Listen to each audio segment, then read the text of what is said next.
同学们好，下面我们学习暑邪的性质和致病特点。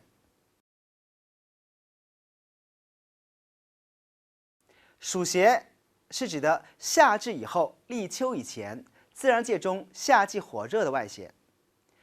暑邪具有明显的季节性，只有在夏至以后、立秋之前这个季节才会有暑热之邪。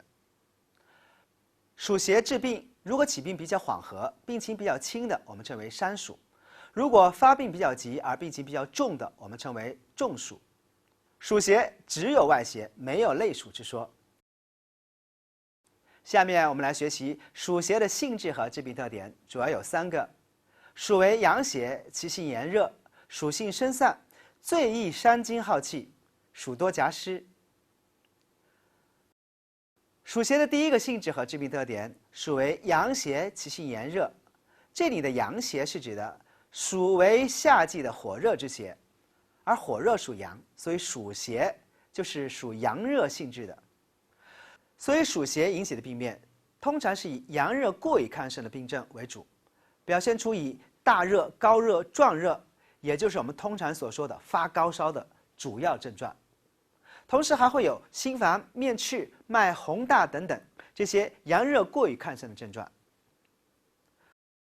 暑邪的第2个性质和致病特点就是暑性生散，最易伤精耗气。暑为阳邪，它具有向上升、向外散的特性，所以暑邪可以使人体的肌肉毛孔开泄，使汗出过多而出现大汗。大汗之后津液不足，而又会出现口渴喜饮、尿少、尿短、尿赤等等。同时津液大量的丢失，气也会随之津液的丢失而丢失，从而出现耗气的气虚表现，会出现气短乏力，甚则晕倒的症状。由此我们可以看出，山暑的人除了表现为发高烧、大汗之外，还会出现口渴、尿少、气短乏力的症状，严重者会出现昏厥的中暑症状。暑邪的第3个特点，暑多夹湿。夏天不仅气候炎热，而且常常多雨而潮湿，所以暑邪常常会夹着湿邪侵犯人体。所以暑湿症的表现除了暑热症之外，还有湿困症。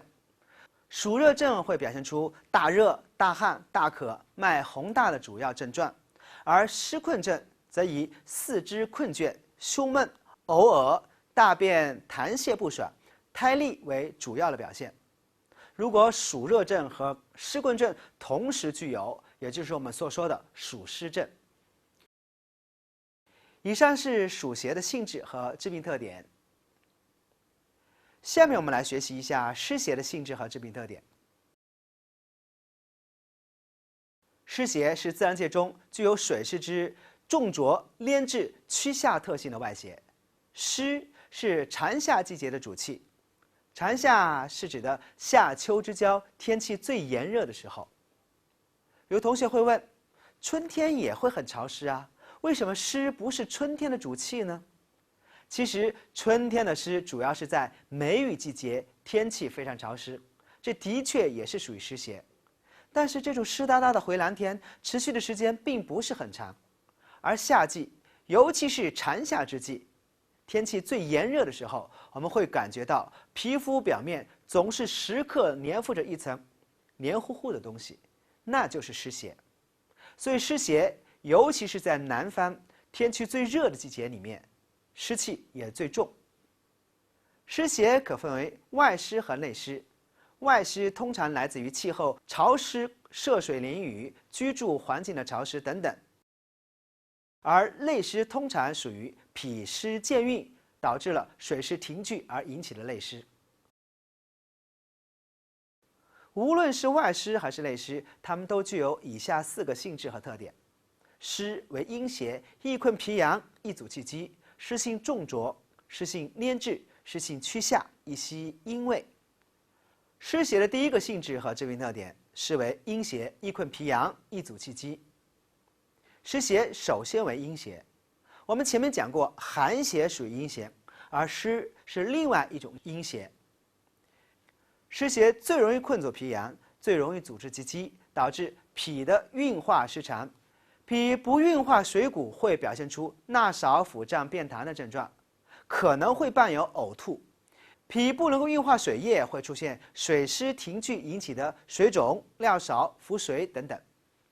湿邪容易阻滞气机，阻滞上焦的气机，清阳不升，会表现出头痛、头昏、头重以及胸闷的症状。